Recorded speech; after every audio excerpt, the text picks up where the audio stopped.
Imagine designing a country from scratch. You want it to be impossible to invade. You want it sitting on top of the world's most valuable waterway. You want it surrounded by natural walls, fed by ancient rivers, and wrapped in deserts so brutal they stopped Alexander the Great in his tracks. Now stop imagining because that country already exists. It's called Iran. And here's the thing nobody tells you. Iran didn't get powerful because of religion or oil or ideology. Iran got powerful because of where it sits on a map. Its geography isn't just good, it is almost engineered. Today we're going to figure out why. Act 1, the natural fortress. Let's start with what most people miss on a map. Iran is not flat, it's a fortress. On the west, you have the Zagros Mountains, a spine of jagged peaks running over 1,500 miles, one of the longest mountain chains on Earth. These aren't gentle hills. Some peaks hit 14,000 feet. They've stopped armies for 3,000 years. When Iraq invaded Iran in 1980, Saddam Hussein expected a 6-week war. The Zagros Mountains helped turn it into an 8-year nightmare, then flipped to the north. The Alborz Range sits like a wall between Tehran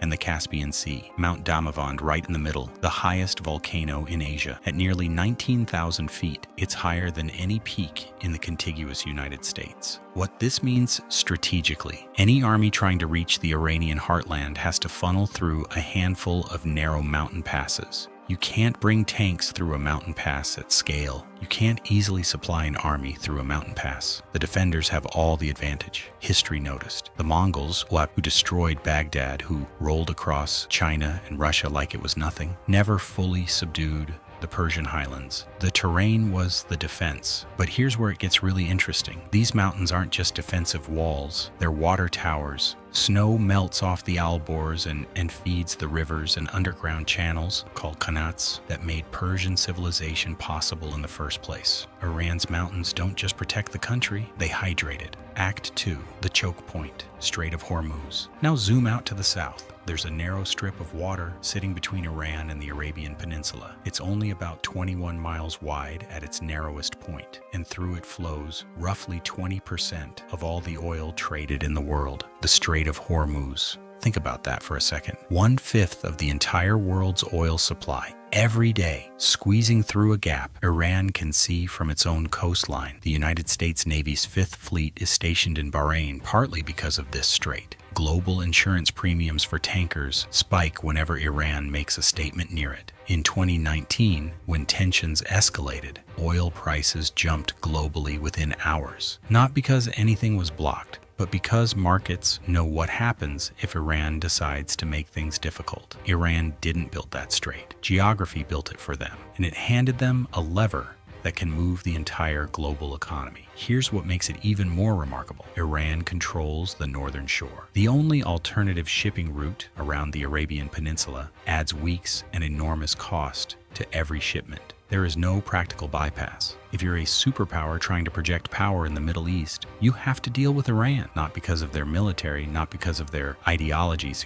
but because geography made them the gatekeeper of one of the most critical waterways in human history. Act 3, the inland sea, Caspian edge. Now flip to the north coast. Here's something most Americans have never thought about. Iran borders the Caspian Sea, the world's largest lake. That narrow fertile strip in northern Iran, tucked between the Alborz Mountains and the Caspian shoreline, receives more rainfall than Seattle. It's genuinely lush. Rice paddies, tea plantations, dense forest. The Caspian isn't just scenery, it's a second strategic front. It connects Iran to Russia, Kazakhstan, Azerbaijan, and Turkmenistan. In the 19th century, it was the highway through which Russia tried repeatedly to push south toward warm water ports. Iran's northern geography was the buffer zone for 2 centuries of great power competition. But here's the modern layer. The Caspian may hold massive oil and natural gas reserves beneath its floor. For decades, the countries around it argued about whether it was legally a sea. Act 4.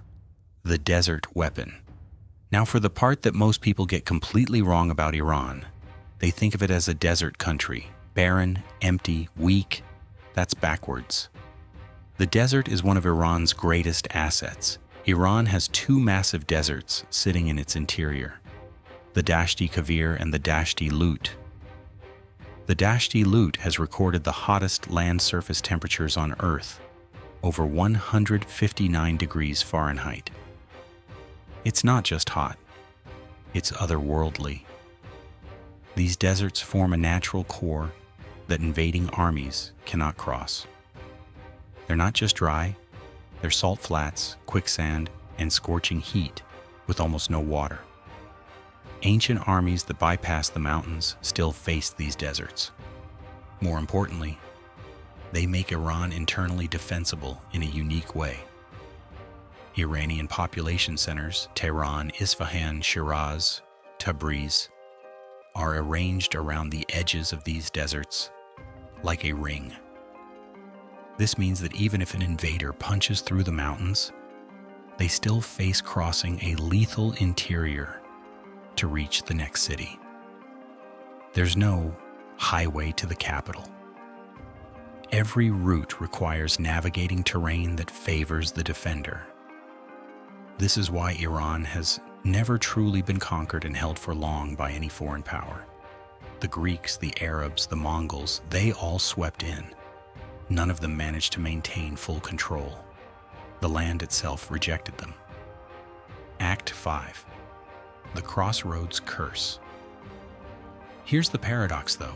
Everything we've talked about, and the mountains, the deserts, the choke points, should make Iran isolated, locked in, safe but irrelevant. Instead, it made Iran the center of the world. Look at the map again. Iran sits exactly at the junction where the Middle East, Central Asia, the Indian subcontinent, and Europe's trade routes converge. The ancient Silk Road, the internet of its day, ran right through Persian territory. If you wanted to move goods from China to Rome, you went through Persia. If you wanted spices from India reaching Constantinople, you went through Persia. If you were a Mongol ruler and you wanted to extract taxes from half the known world's trade, you needed to control Persia. This made Persian cities among the wealthiest in the ancient world. Isfahan was once called half the world, Nesf-e-Jahan, because if you saw Isfahan, you'd seen half of everything worth seeing. That's not vanity. That's what trade wealth does to a city. But the crossroads cuts both ways. When you sit at the intersection of everything, everyone wants what you have. Every conqueror from Alexander to Genghis Khan to Tamerlane came for Persia. Not to destroy it, to control it, because controlling Persia meant controlling the flow of everything that mattered. Iran spent millennia being fought over. And here's what's remarkable. Persian culture survived every single conquest. The Mongols who sacked Persian cities within 2 generations were writing Persian poetry and patronizing Persian art. The Arabs who brought Islam absorbed Persian administration, Persian science, and Persian literature. The geography forced Iran into contact with the world. The culture was strong enough to absorb it. Act 6. The Oil Paradox. Now we get to the modern chapter, and this is where geography becomes tragedy. In 1908, British engineers drilling in southwestern Iran struck oil. It was one of the largest discoveries in history at that point. The Anglo-Persian Oil Company was formed, later renamed British Petroleum. Yes, that BP. The oil fields sat in Khuzestan province, the lowland plains southwest of the Zagros Mountains, right where the geography opens up toward the Persian Gulf. Geography put the oil exactly where it could flow down toward the sea. For decades, Iranian oil built British naval power. It fueled the British fleet in World War I, and Iran saw relatively little of the profit. In 1951, Iranian Prime Minister Mohammad Mossadegh did something radical. He nationalized the oil industry. He said, "This is our oil, under our land, and we will control it." The United States and Britain orchestrated a coup 2 years later.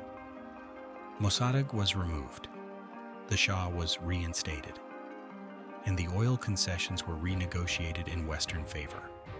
This is the hinge moment that explains modern Iran. The 1979 revolution wasn't random. It was, at least in part, a response to the 1953 coup, to the feeling that geography had given Iran extraordinary wealth, and the world's powers kept finding ways to take it. Iran's oil is inseparable from its politics, and its politics are inseparable from its geography. The same terrain that protects Iran from invasion made it a prize worth manipulating. The blessing and the curse came from the same place on the map.